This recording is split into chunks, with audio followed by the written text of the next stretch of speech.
పవన్ కళ్యాణ్ గారు నువ్వు ఆ రోజు కూర్చొని లడ్డు అపవిత్రమైపోయిందని చెప్పి మెడికల్ అన్నీ కడుక్కుంటా పోయినావు తిరుపతికి.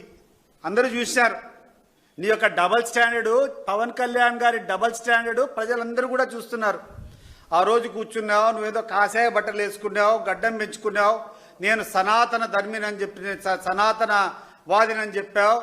నువ్వు ఈ హిందూ మతానికి ఎటువంటి అపచారం జరిగినా నువ్వు దానికి సంరక్షకునని చెప్పినావు. ఆ రోజు కూర్చొని మెడికల్ కడుక్కుంటా పోయినావు.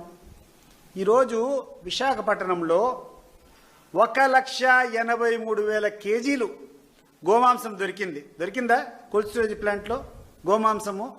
ఏం చేసినావా? ఏం చేసినావు పవన్ కళ్యాణ్ చెప్పి నేను అడుగుతున్నా.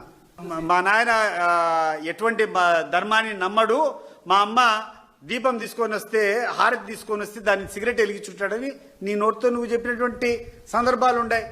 నువ్వే కూర్చొని ఈరోజు హరే రామ హరే కృష్ణ రామ రామ హరే అని చెప్పింది మీ నాయన లేడని చెప్పేటువంటి వీడియోలు మేము చూసాం.